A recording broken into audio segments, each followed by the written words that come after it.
Bem, vamos pensar um pouquinho sobre João Batista. O Leclerc falou que eu sou batista, eu vou falar sobre João Batista, que dos personagens do Novo Testamento, esse é um dos que mais me fascina. Eu vou ler alguns textos, mas eu quero começar lendo Evangelho segundo Jesus, Evangelho de Jesus segundo Mateus, capítulo 11. Ler os versos 7 a 11, para a gente pensar sobre esse homem notável que tem muito a nos ensinar.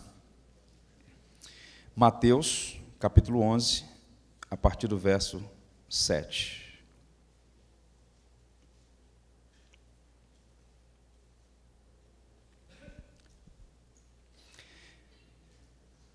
Diz assim a palavra de Deus: Então, partindo eles, passou Jesus a dizer ao povo a respeito de João: Que saístes a ver no deserto? Um caniço agitado pelo vento? Sim, que saístes a ver? Um homem vestido de roupas finas? Ora, os que vestem roupas finas assistem nos palácios reais. Mas para que saístes? Para ver um profeta? Sim, eu vos digo, e muito mais que profeta. Este é de quem está escrito: Eis aí eu envio diante da tua face o meu mensageiro, o qual preparará o teu caminho diante de ti. Em verdade vos digo, entre os nascidos de mulher, ninguém apareceu maior do que João Batista, mas o menor no reino dos céus é maior do que ele. Deus nos abençoe. Antônio Vieira dizia que para falar ao vento, bastam palavras, para falar ao coração são necessários exemplos. Nós precisamos de referência, nós precisamos de exemplos. Podemos aprender com os acertos e com os desacertos daqueles que nos precederam. E a Bíblia, esse livro belíssimo, Palavra de Deus, é um livro honesto. Ela apresenta para nós esses notáveis homens e mulheres na história da redenção, com suas virtudes, com suas fraquezas, com suas luzes e com suas sombras. E nós podemos aprender com todos eles. Nós precisamos olhar para a história da igreja, olhar para as Escrituras e aprender com aqueles que nos antecederam na fé. E João Batista é um personagem singular por variadas razões. Mas o que me impressiona nesse texto, não sei se você observou, levou em conta isso, é a afirmação que Jesus Cristo faz sobre esse indivíduo. Ninguém nas Escrituras recebe o elogio que João recebe. O adjetivo, as qualificações que Jesus aponta nele aqui. Olha só, Jesus vai afirmar que entre os nascidos de mulher, João foi o maior. E na atual conjuntura, naqueles dias de igual modo, o conceito de grandeza que nós temos, via de regra, desde a queda, é um conceito maculado. Nem tudo que a gente considera grande é grande aos olhos de Deus. A avaliação humana do que é grande pode estar equivocada. Mas quem está afirmando que esse homem é o maior é Jesus Cristo. Então, o que Jesus diz sobre João é verdadeiro. Ele foi o maior. E a pergunta é, por que esse indivíduo foi reputado pelo próprio Cristo como sendo, entre os nascidos de mulher, o maior? Bem, observe, o maior homem da história não era um político habilidoso, ele não estava ali misturado entre a nata de Jerusalém, muito pelo contrário, ele estava fora dos palácios da cidade, ele não pertencia ao clero do judaísmo, era um indivíduo, muito pelo contrário, ele era excêntrico aos olhos do clero, né? Um indivíduo que tinha tudo para ter uma carreira brilhante, porque era um filho de sacerdote, mas vivia como um proscrito, lá nos desertos. Era estranho, ele não pertencia ao clero. Ele não era de uma família rica, portanto, não tinha aquela pedigree, o sangue azul, como se diz. Ele não era uma celebridade, ele não vivia nos palácios, ele não frequentava as festas sociais de Jerusalém, muito pelo contrário, vivia muito sozinho, no deserto, nunca escreveu um livro, nunca se casou, não teve filhos e morreu jovem sem deixar nenhuma herança. Pergunto, aos olhos humanos, esse homem tem qualificação para ser reputado de grande? Com detalhe, o maior entre os nascidos de mulher. E a pergunta pertinente é essa: por que razão Jesus chama esse homem de o maior homem que já existiu? A biografia de João, ela vai contradizer tudo o que o mundo reputa como sucesso, não é? não vestia roupas de grife, mas com peles de camelo, não frequentava os restaurantes de Jerusalém, mas vivia no deserto e se alimentava, segundo a Escritura, de mel e gafanhotos. Bem, eu quero pensar com os irmãos, fazer um corte biográfico sobre a história desse homem, para a gente poder aprender algumas coisas, porque certamente nós podemos crescer muito olhando a vida e o ministério de João Batista. A primeira coisa que eu queria destacar aqui é o nascimento dele. O nascimento dele já é sui generis, muito, muito singular, muito especial. Por 400 anos, 4 séculos, houve silêncio da parte de Deus, não houve revelação. Deus ficou em silêncio. Pois bem, e desde o dia de Malaquias, nenhuma revelação. E esse silêncio profético foi quebrado soberanamente a partir de um evento que se deu e tem relação direta com João Batista. No 5º ano antes de Cristo, o pai desse indivíduo, chamado Zacarias, que era um sacerdote, ele estava em serviço no templo, ele era um sacerdote que ali servia, ele já havia prestado serviço ali algumas vezes, mas naquele momento da história, algo singular aconteceu. O texto bíblico vai dizer, segundo Lucas, que ele era do turno de Abias, havia 24 ofícios sacerdotais, e um era dos Abias, a turma de Abias, o turno de Abias, e eles iam para lá para servir. Mas havia um sacerdote que prestava um serviço muito específico, o incensário, no santo lugar, oferecia incenso. Havia muitos sacerdotes, mas apenas um fazia o ofício, de modo que havia um sorteio para saber quem iria fazer aquele ofício, quem ia prestar aquele serviço. E aprove, de acordo com a divina providência, que Zacarias fosse sorteado. E era um momento muito singular e irrepetível na história de um sacerdote, porque uma vez eleito para aquele ofício, ele saía da lista, não podia mais praticar aquilo. De modo que houve uma grande expectativa, não apenas por estar em Jerusalém prestando serviço, mas porque tinha sido eleito, escolhido, para entrar no santo lugar e prestar aquele serviço. E quando ele está ali, o que acontece? Ele tem uma visão. Ele vê o anjo que anuncia o nascimento do seu filho.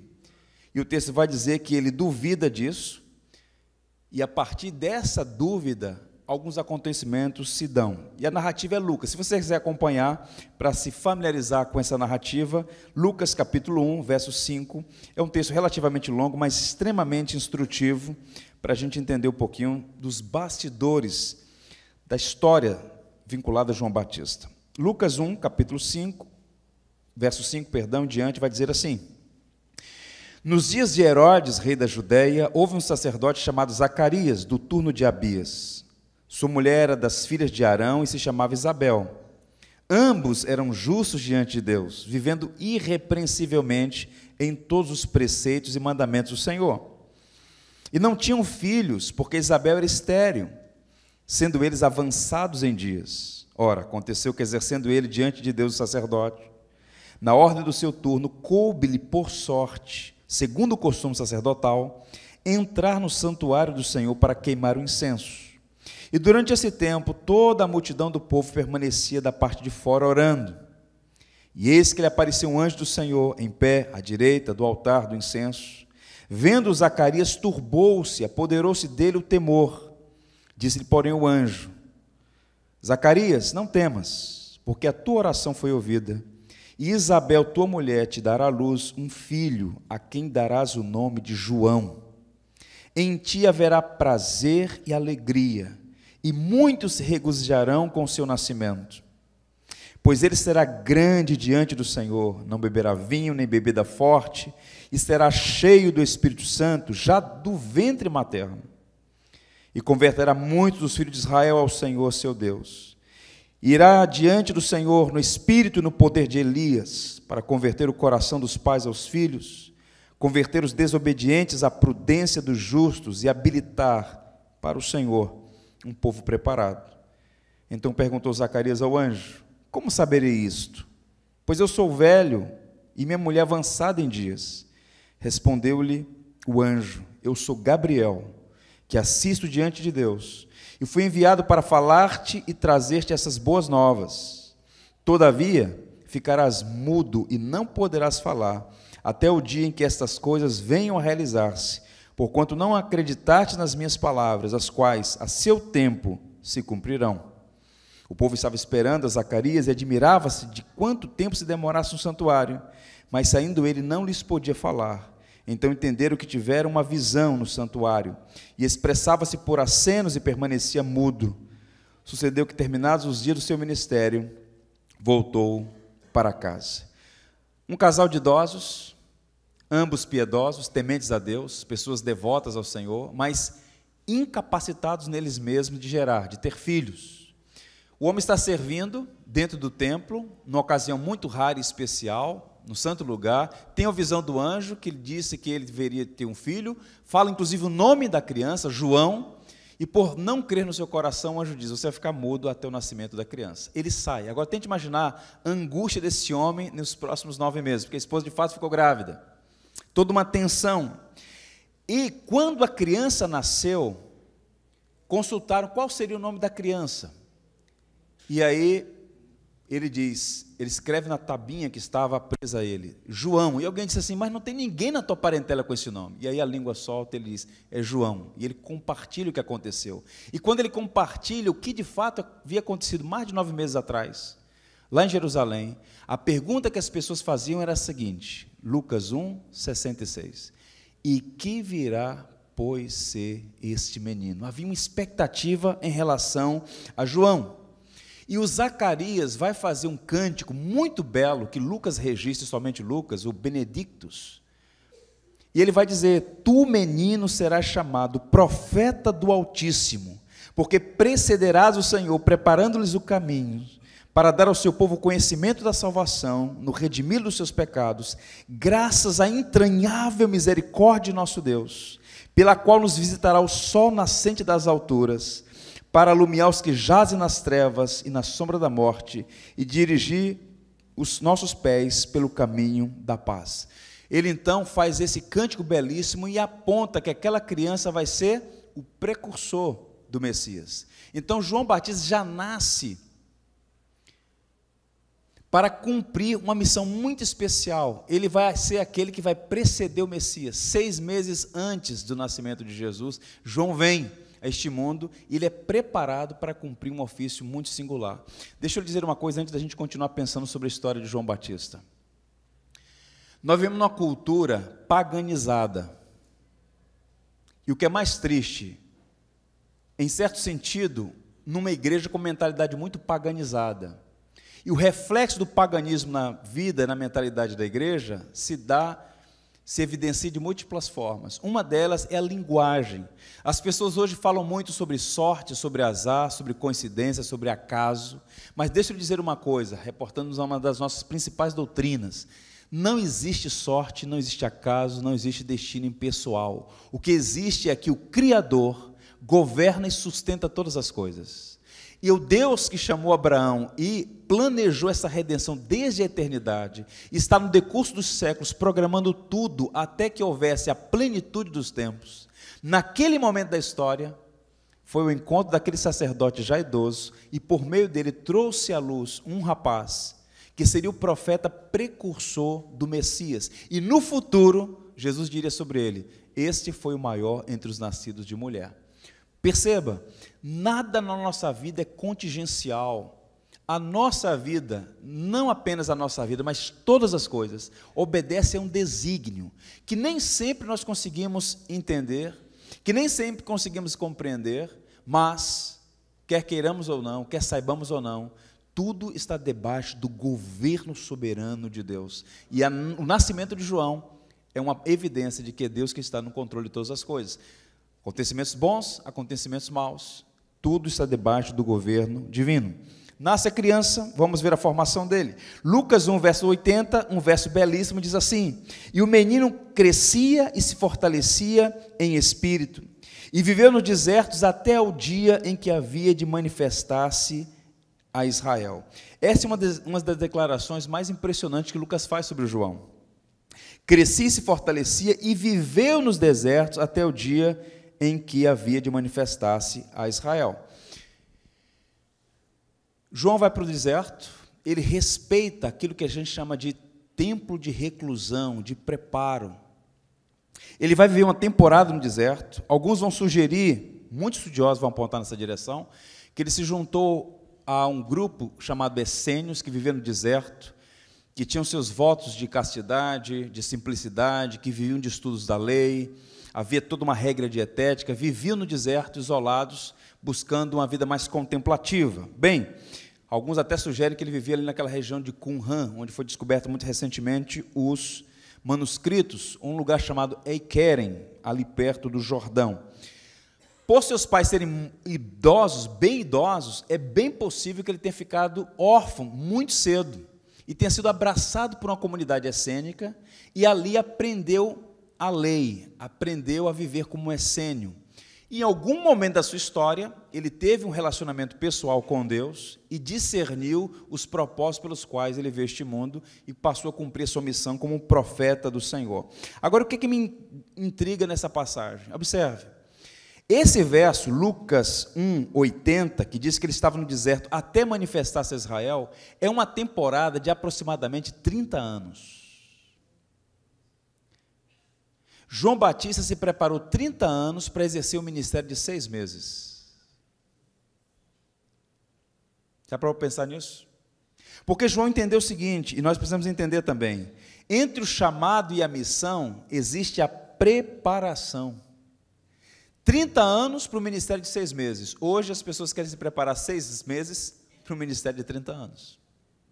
Um dos maiores problemas que a igreja cristã vive hoje é a quantidade de líderes desqualificados. Por que razão? Nós vivemos a geração da taxocracia, da ditadura da pressa. Ninguém tem mais tempo para nada.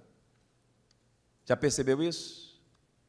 E é impressionante a quantidade de indivíduo que não quer obedecer etapas e processos. Antes do indivíduo lançar-se no ministério da pregação, por exemplo, ele precisa respeitar as etapas e os processos de preparo, de qualificação, que não termina depois de um curso de 2, 3, 4 anos, é permanente, estudar para ensinar. Quem para de aprender deixa de ensinar, como disse o Spurgeon. Então, cuidar de vidas, observe, não é uma tarefa fácil. Exercer o ministério na congregação não é uma tarefa fácil, é necessário que haja preparo, é necessário que haja critérios, e a falta de pastores qualificados no ministério tem sido uma das causas de tantos problemas na igreja contemporânea. E João Batista, profeta, é alguém que se preparou durante toda a vida para exercer o ministério de 6 meses. Quando Paulo escreve a Timóteo, a sua última carta, ele vai dizer o seguinte: procura apresentar-te a Deus, aprovado, como obreiro que não tem de que se envergonhar, que maneja bem a palavra da verdade. O pastor, o pregador, a liderança de modo geral, precisa de qualificação, fundamentos no campo bíblico-teológico, conhecimento interdisciplinar, para pastorear a igreja com excelência, com inteligência.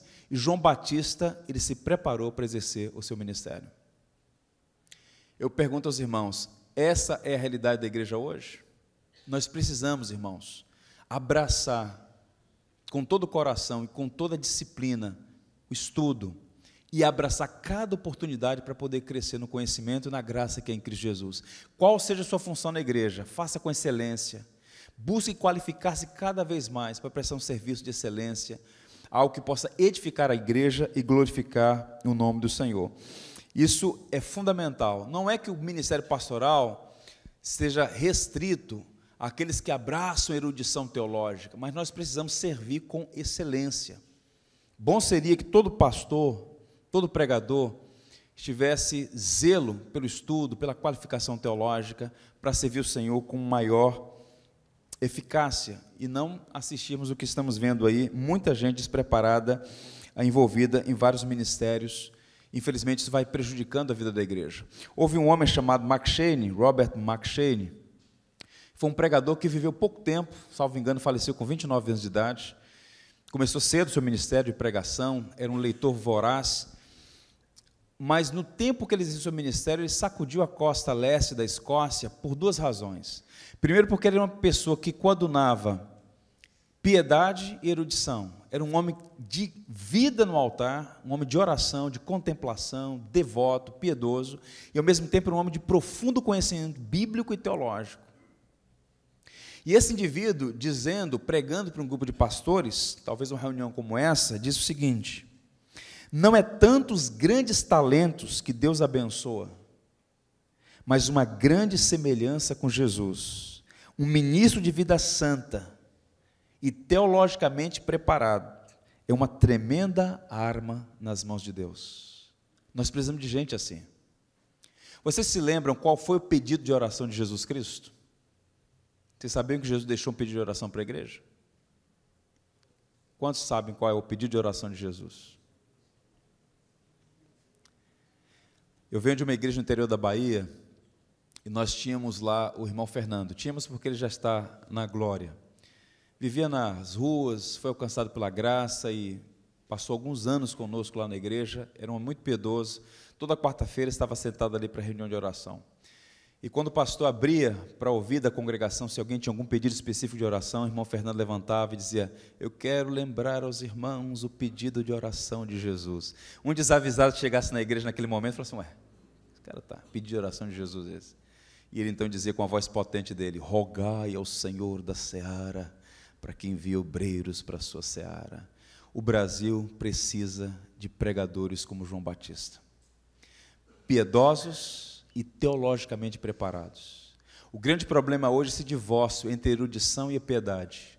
Às vezes você conversa com um indivíduo que conhece profundamente as línguas originais, que transita bem sobre os temas centrais da teologia cristã, que é capaz de manter um diálogo por um bom tempo, um bom nível, com algum acadêmico nas mais variadas áreas, mas que não tem vida, não tem comunhão com Deus, não tem relacionamento com Cristo ressurreto.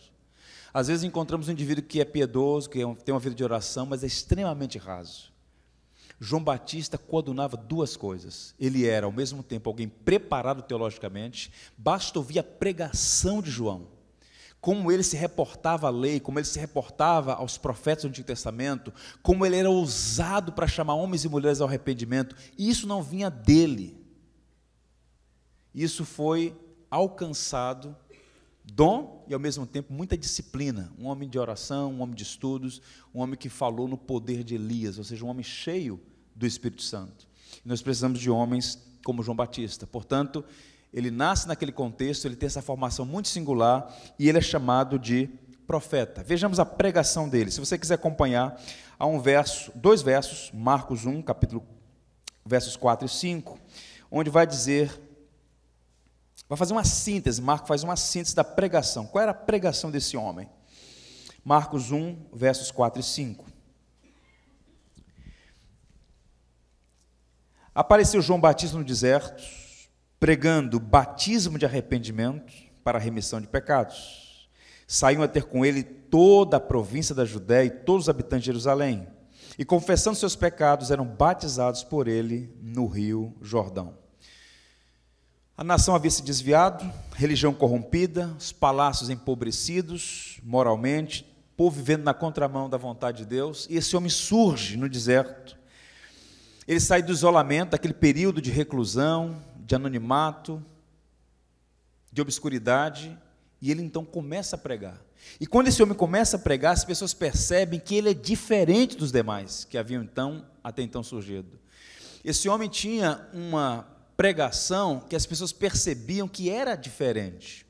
Ele falava realmente como quem tivesse recebido algo da parte de Deus para comunicar às pessoas. E qual era a mensagem desse homem? Uma síntese: arrependimento. Ele não era um profeta palaciano. Ele não era alguém que falava o que as pessoas gostariam de ouvir. Ele era um arauto, ele era o mensageiro dos céus. E naquele momento, o que a nação mais precisava era de uma mensagem que chamasse homens e mulheres ao arrependimento. Lembrando de Agostinho: eu prefiro a crítica que me corrige do que a bajulação que me corrompe. E João Batista, ele fazia um chamado ao arrependimento, porque naquele momento da história, o que mais a nação precisava era de arrependimento.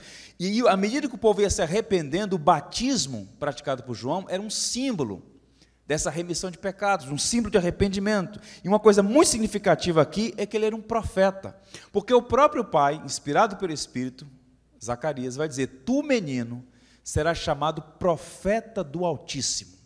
O texto grego para profeta ali é o mesmo texto que na Septuaginta, a versão grega da Bíblia hebraica, para o Navi, o profeta. Há pelo menos 3 palavras na língua hebraica para profeta. 2 delas, que aparecem muito poucas vezes, uma aparece 12 vezes, a outra, salvo engano, aí, umas 20 vezes, está relacionada ao vidente, ao visionário, ao futurista, digamos assim. Mas a palavra majoritária que aparece no Antigo Testamento para a figura do profeta não é aquele que prevê futuro. O profeta é aquele que tem uma mensagem do alto, e essa mensagem está relacionada à lei de Deus. Ele não adiciona, ele não subtrai, ele se dirige ao povo e diz: olha, voltem-se para o Senhor, e voltar-se para o Senhor é voltar-se para aquilo que Deus revelou de si, sua santidade, sua vontade, seus desígnios para a nação. Então o profeta, ele não é aquela figura que muitas vezes hoje está no ideário popular das pessoas, aquele indivíduo que chega e diz: olha, vai acontecer isso e isso com você. O profeta é alguém que diz assim: olha, a palavra diz isso, arrependa-se, é um chamado, palavra de arrependimento, palavra de esperança também. Lá em Mateus ele vai dizer: arrependei-vos porque está próximo o reino dos céus. Raça de víboras, disse Jesus, quem vos induziu a fugir da ira vindoura? Produzi, pois, frutos dignos de arrependimento. Observe aqui o que ele está dizendo.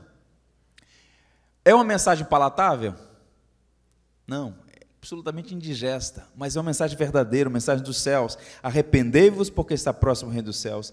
E ele chega a chamar as pessoas, seus ouvintes, de raça de víboras. É uma palavra dura, mas ele falou no poder do Espírito. E muitas pessoas, de fato se arrependeram e voltaram-se para Deus. Ele ganha notoriedade por conta da sua ousadia, o dia da sua mensagem. Ele denuncia todo o sistema religioso e o poder político, porque ele ousou denunciar o pecado da maior autoridade daqueles dias ali, Herodes, que vivia num adultério com a mulher do seu irmão.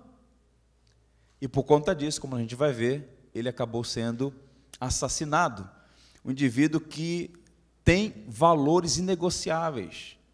Para ele a verdade é mais preciosa do que a própria vida. Glorificar a Deus é mais importante do que preservar a própria história. Isso é interessante. Eu creio, meus irmãos, de todo o coração, que uma das maiores necessidades da igreja hoje é de ministros fiéis à pregação da palavra de Deus. E eu acredito que a reforma da igreja passa necessariamente pela reforma do púlpito. Você não pode ter uma igreja saudável, uma igreja viva, uma igreja que abençoa a sociedade sem que tenha púlpito forte. E o que é um púlpito forte? Um púlpito em que a verdade não é negociada. Um púlpito em que o pregador, e eu não estou dizendo que o pregador seja grosseiro, mas que ele tem que anunciar a verdade. Como disse Paulo aos presbíteros de Éfeso, no porto de Mileto, ensinar todo o conselho de Deus. E ensinar todo o conselho de Deus envolve falar coisas que são boas de se ouvir, mas também coisas que são indigestas. Deus está à procura de homens que ensinem a verdade. A verdade liberta, como disse nosso Senhor. E há muita gente no engano, há muita gente ludibriada, há muita gente com a falsa paz. E nós precisamos confrontá-las em amor e anunciar a verdade do Evangelho. E João Batista era um homem assim, ele pregava a verdade. O Calbart, que não era um teólogo ortodoxo, mas disse muitas coisas proveitosas. Uma delas ele disse o seguinte: o falso profeta é o pastor que agrada a todo mundo. Quando o pastor começa a fazer concessões doutrinais ou morais, éticas, para agradar a fulano, a Beltrano, ele coloca em risco a sua própria jornada como cristão, seu ministério como pregador, e ele adoece a igreja, porque a igreja precisa do Evangelho. A sociedade precisa do Evangelho, e o pregador ele é chamado para anunciar todo o conselho de Deus. Paulo vai dizer assim: porventura procuro eu agora o favor dos homens ou de Deus? Ou procuro agradar a homens? Bem, se agradasse a homens, não seria servo de Cristo. Paulo, repito, não estava sendo grosso, grotesco, ele está simplesmente dizendo o seguinte: o que é inegociável, não pode ser negociado. Valores, princípios, doutrina bíblica não pode ser negociada, tem que ser apresentada. Existe uma incompatibilidade, muitas vezes, entre a popularidade e a fidelidade. A mensagem de arrependimento, por exemplo, não é popular. Vou fazer aqui uma pergunta a vocês. Um pregador se posta num púlpito de uma igreja, não importa ela qual seja, ele chega para a igreja e diz assim: Deus quer abençoar a sua família. Deus quer trazer para você tempo de refrigério. Você está cansado. Deus quer te dar um refrigério. Deus vai abrir uma porta para você. Deus quer abençoar os seus filhos. Deus está contigo naquele leito lá onde seus pais estão hospitalizados. Eu pergunto para vocês, alguém aqui se sentiria ofendido se ouvissem coisas desse tipo? Sim ou não? Vocês se sentiram ofendidos? Não, claro que não. Mesmo aquele que tivesse alguma resistência com a fé cristã, viria isso de bom grado. Que bom, né? Se não atrapalhar, se não ajudar, pelo menos atrapalha, né? Dizem alguém. A mensagem do Evangelho, ela é escandalosa. O Evangelho é um escândalo. Ouvir essas coisas essas coisas agradam, e elas são verdadeiras. Deus de fato quer te abençoar, Deus de fato quer abençoar a sua família. A questão toda é que a pregação do Evangelho ela é ofensiva por duas razões fundamentais. Primeiro, porque desconstrói toda a vaidade, toda a altivez, todo orgulho e arrogância dos homens. Você não pode fazer nada para salvar a si mesmo. E tudo que Deus faz a você, por você, é sinal da sua graça e bondade. Por isso é ofensivo. E chamar homens e mulheres ao arrependimento é ofensivo. Razão pela qual o pregador, ele precisa ser fiel à pregação do Evangelho, e essa mensagem, ela pode ser ofensiva no primeiro momento, mas é a mensagem que pode trazer o homem das trevas para a luz. A graça só cura aqueles que foram feridos pela espada da lei. O Francis Schaeffer dizia que se tivesse 1 hora para evangelizar uma pessoa, ele gastaria 45 minutos falando da lei. Enquanto a alma não for ferida pela lei, ela não pode ser curada pelo Evangelho. O grande problema é porque não compreender as demandas da lei. A lei exige amar a Deus sobre todas as coisas e o próximo com a si mesmo. Ninguém pode cumprir isso. Então você tem que mostrar, o pregador tem que mostrar ao pecador a sua inabilidade, a sua indisposição, a sua incompetência para cumprir a lei e o seu estado de miséria. João mostrou isso claramente. E então chamar homens e mulheres ao arrependimento e a buscar refúgio na misericórdia de Deus. Ele estava apontando para aquele cordeiro que de fato tira o pecado do mundo. A Timóteo, Paulo disse: prega a palavra, insta, quer seja oportuno, quer não, corrige, repreende, exorta com toda longanimidade e doutrina. Nós precisamos de homens assim, irmãos, que preguem a verdade do Evangelho com propriedade, com excelência, com integridade, com firmeza, sem arredar 1 milímetro, pregar a verdade em amor, mas pregar a verdade. João era um profeta. E mais, aprendemos com ele sobre o caráter dele. João foi grande diante dos homens porque escolheu ser pequeno diante de Deus. Olha o que ele vai dizer: convém que ele cresça e que eu diminua. Em que contexto ele falou isso?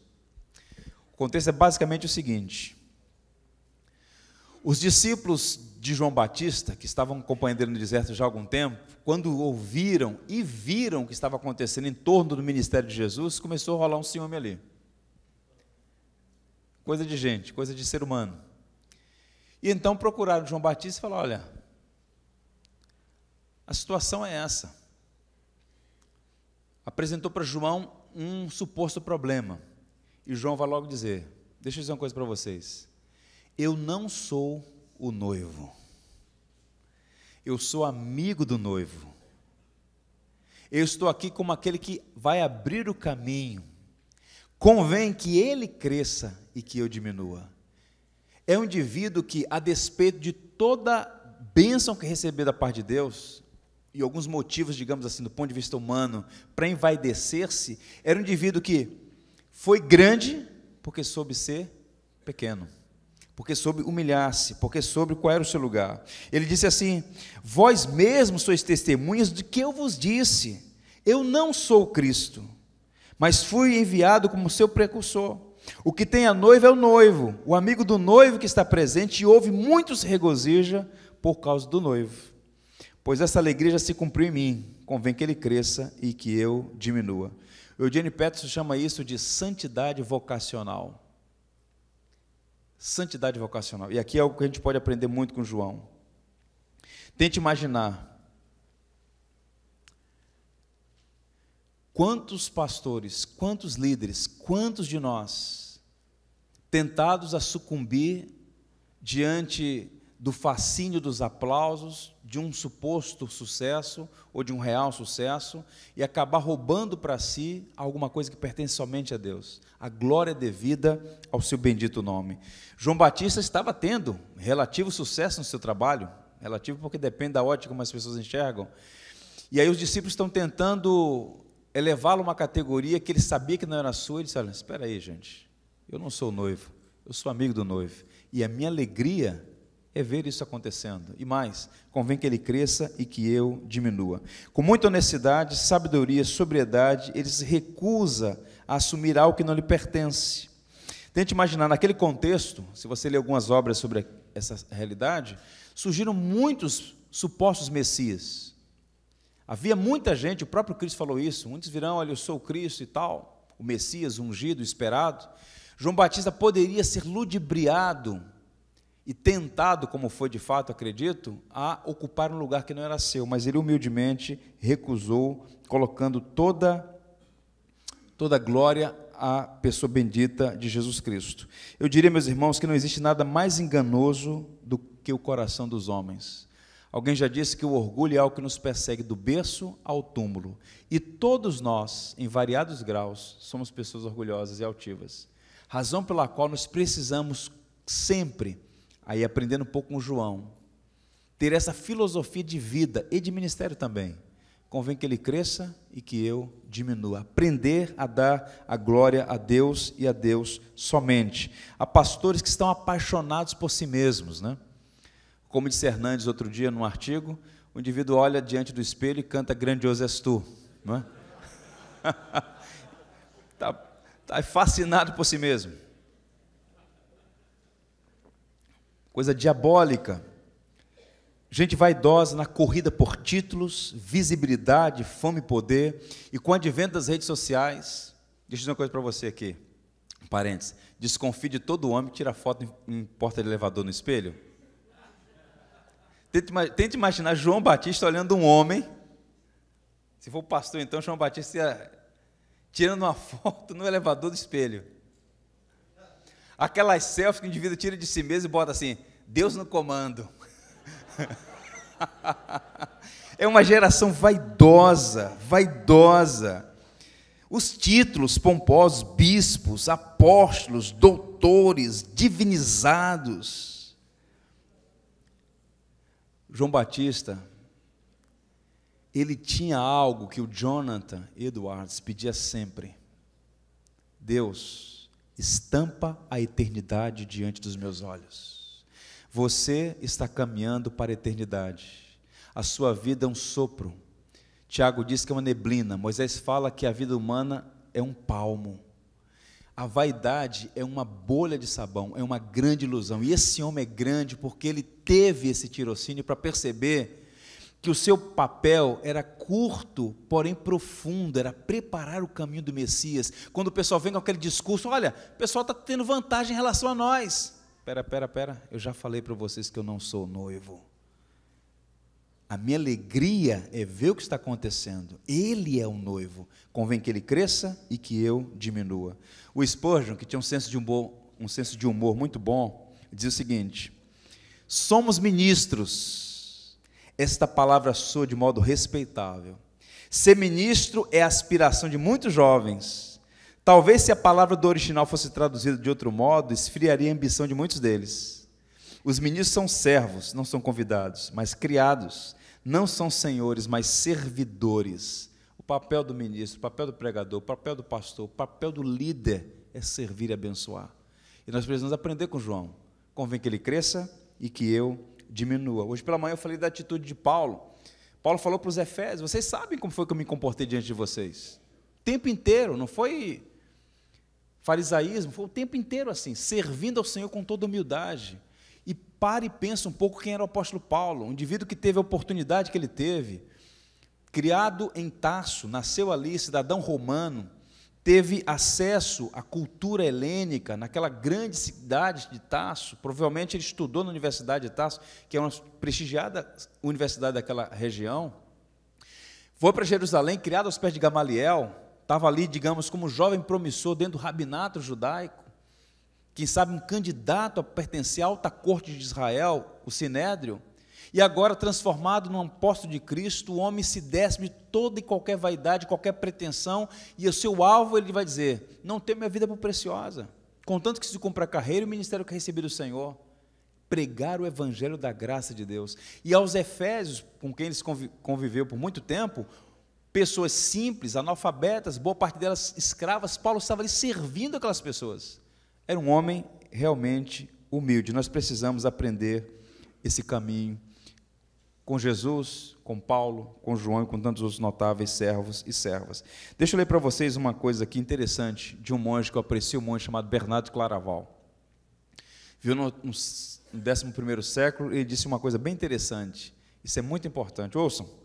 Somente o homem humilde pode subir a montanha com segurança. Somente o homem humilde pode subir a montanha com segurança. Pois só ele não terá o que lhe faça tropeçar. O homem orgulhoso pode subir a montanha, mas não pode permanecer por muito tempo. Para permanecer firme, é preciso manter-se humilde. Para que os nossos pés nunca tropecem, precisamos nos apoiar, não no pé único do orgulho, e sim nos 2 pés da humildade. A humildade tem 2 pés: o reconhecimento do poder divino e a consciência da nossa fraqueza pessoal. Veja a percepção desse homem. O humilde e o orgulhoso podem subir o topo da montanha, mas só o homem humilde pode permanecer. Por quê? Reconhecimento do poder de Deus e da sua fraqueza pessoal. Gente, nós não somos absolutamente nada. Eu saí daqui de manhã, fui visitar uma pessoa no Hospital Copador, em Copacabana, 37 anos, numa sala de cirurgia. Outro dia estava plenamente bem. A vida humana não é absolutamente nada. Não há motivos reais para o orgulho e para a vaidade. João Batista está consciente disso. Ele não se deixa ludibriar pelos holofotes do seu tempo. Ele é um homem consciencioso.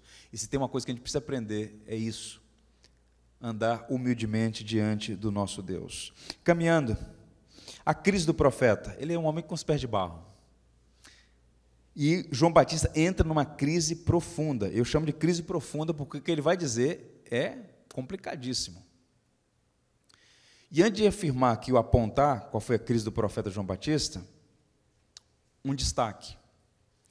Como nós romanceamos a figura do homem de Deus. Para nós, o homem de Deus é um indivíduo que tem todas as respostas, nunca tem dúvidas, nunca falha, nunca erra. Uma das razões pelas quais nós temos tantos falsos pastores nos púlpitos das nossas igrejas é porque a igreja induz as pessoas a serem falsas. Em que sentido? Porque se elas forem elas mesmas, serão rejeitadas. Porque a igreja não quer, por vezes, um homem de carne e osso. O que ela quer é uma divindade. O que ela quer é um super-herói. Ela não quer um pastor que diga: meus irmãos, essa semana não estou muito bem. Ela quer um homem que seja sempre sorrindo, dizendo: é só vitória.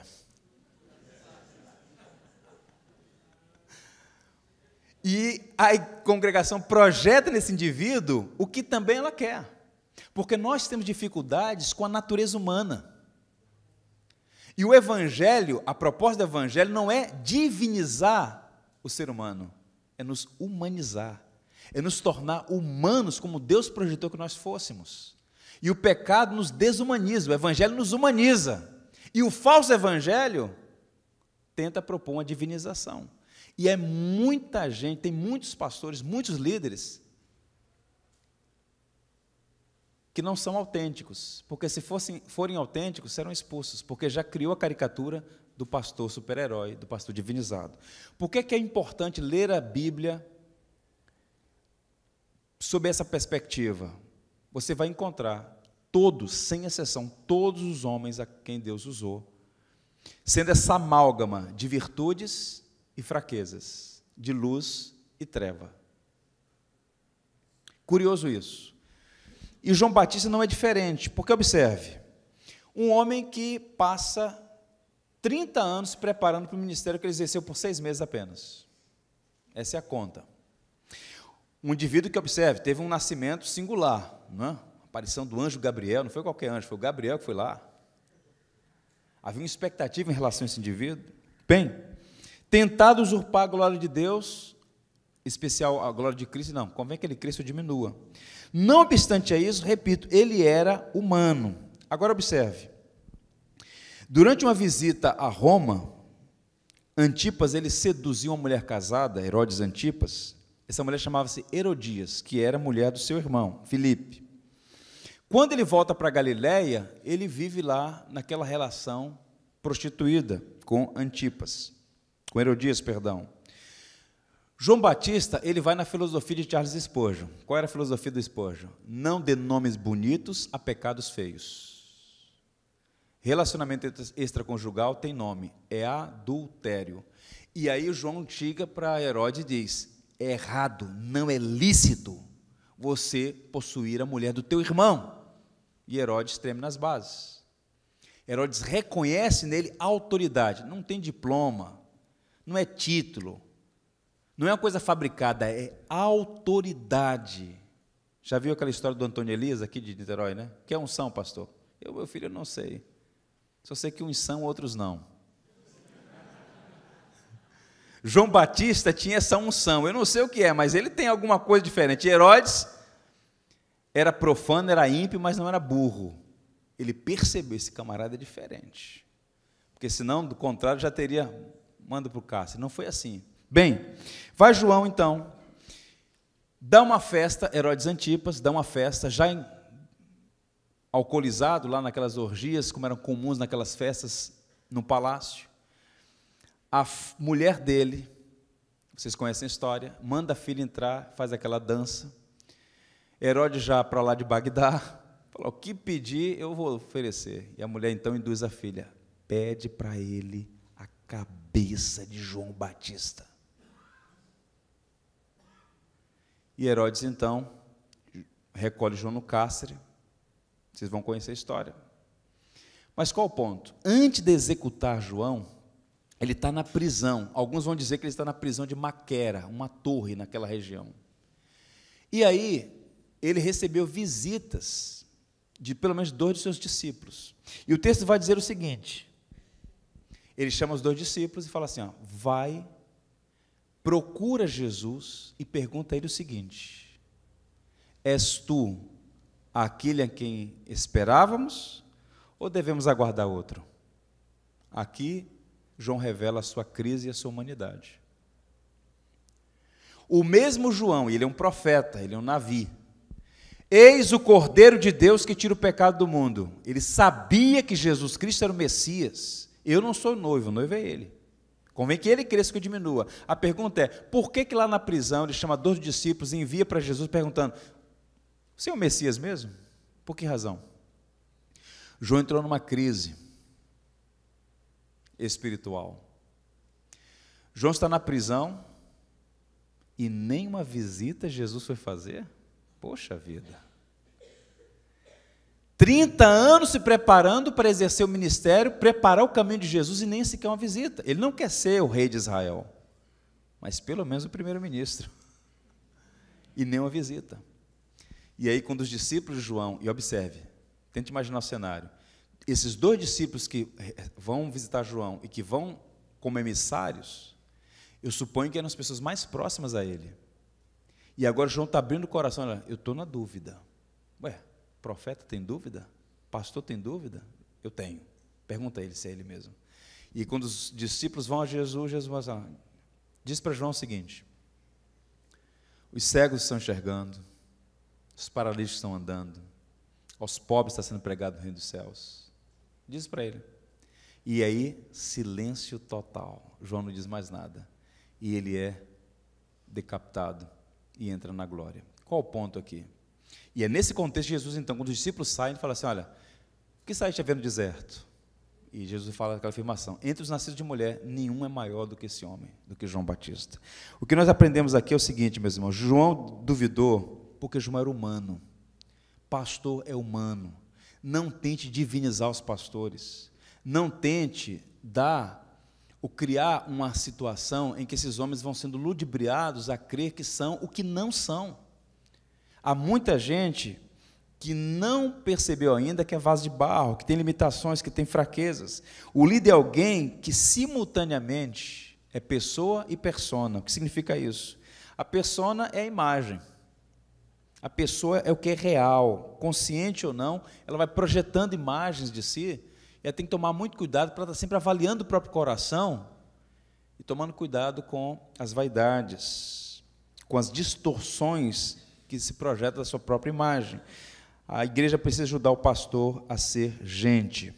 Paulo aos Coríntios diz assim, assim, pois, importa que os homens nos considerem como ministros de Cristo e despenseiros dos mistérios de Deus. Ora, além disso, o que se requer dos dispenseiros é que cada um deles seja encontrado fiel. É isso e apenas isso.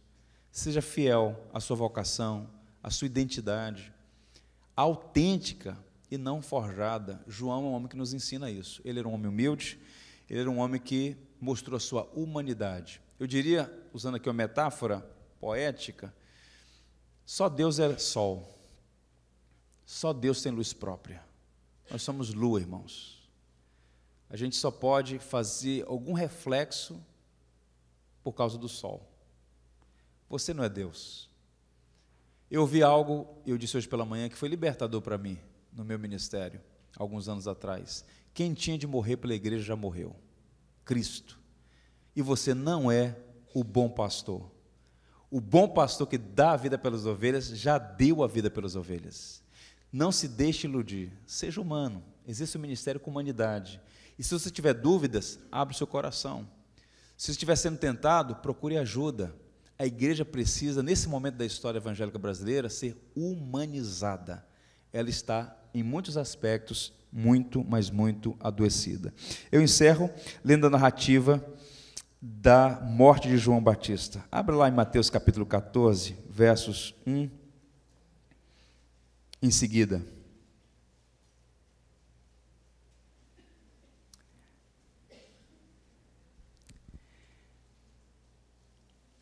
Mateus 14. Por aquele tempo ouviu o tetrarca Herodes a fama de Jesus e disse aos que o serviam, este é João Batista, ele ressuscitou dos mortos e por isso nele operam forças miraculosas. Porque Herodes, havendo prendido e atado a João, o metera no cárcere, por causa de Herodias, mulher de Filipe, seu irmão. Pois João lhe dizia, não te é lícito possuí-la. E querendo matá-lo, temia o povo, porque o tinham como profeta. Ora, tendo chegado o dia natalício de Herodes, dançou a filha de Herodias diante de todos e agradou a Herodes, pelo que prometeu com juramento dar-lhe o que pedisse. Então ela, instigada por sua mãe, disse, dá-me num prato a cabeça de João Batista. Entristeceu-se o rei, mas por causa do juramento e dos que estavam com ele à mesa, determinou que lá dessem, e deu ordens e decapitou a João no cárcere. E foi trazida a cabeça num prato e dada à jovem, que a levou a sua mãe. Então vieram seus discípulos, levaram o corpo e o sepultaram. Depois foram e o anunciaram a Jesus. Esse foi o fim de João? Esse foi o fim de João Batista? Não. Teologia sistemática. A morte não é o fim da existência, mas a separação temporária do corpo e da alma. A alma já desfruta imediatamente, ela já está com o Senhor. O corpo aguarda a ressurreição. João Batista foi o maior entre os nascidos de mulher. Eu acredito, isso aqui é a minha leitura, que quando Jesus se apresentou para ser batizado por João, João diz assim, não, eu não posso. Jesus então disse para ele, é necessário que se cumpra toda a justiça. Isso é o que o texto bíblico diz. Mas tente imaginar um indivíduo que nasce na circunstância que João Batista nasceu, com todo aquele cenário em volta, anjo, mãe estéril, pai idoso estéril, gera o filho, os pais morrem, havia uma expectativa de que ele fosse um sacerdote, e aquele indivíduo vai viver nos desertos, e a leitura que os parentes, ou talvez que a religião, os grandes da religião judaica faziam é: lembra do filho de Zacarias? Puxa vida, tinha tudo para ser um bem-sucedido sacerdote. Vocês lembram da história do nascimento dele? Coitado, foi de mal a pior. Vive aí no deserto, roupa de camelo, comendo mel, gafanhoto, falando umas coisas assim, está excêntrico, é um essênio. Ele era um fracassado para muitos do seu tempo, mas naquele dia, no Rio Jordão, em algum lugar da Judéia, quando Jesus bate os olhos em João, eu acredito que Jesus, com o seu olhar, deve ter dito para João: você é um sucesso, porque você foi fiel e está sendo fiel à sua missão. A sua missão é preparar o caminho, e você fez isso. O que determina o sucesso ou o fracasso de uma pessoa não são os paradigmas deste mundo alienado, é a palavra de Deus. E o que mais importa, meu irmão, o que mais importa na nossa trajetória, onde quer que a providência nos coloque, é ter o sorriso de Deus, é ter a aprovação de Deus. Foque no auditório de um ouvido só, que Deus seja glorificado na sua vida, que você possa imitar João Batista naquelas virtudes que ele apresentou e que você possa aprender também com seus erros. Ele deve ter ouvido de Jesus, não é? E nós todos ouviremos: vinde benditos do meu Pai, possuir por herança o reino que vos está destinado antes da fundação do mundo. Que o Senhor nos abençoe. Vamos ter uma palavra de oração.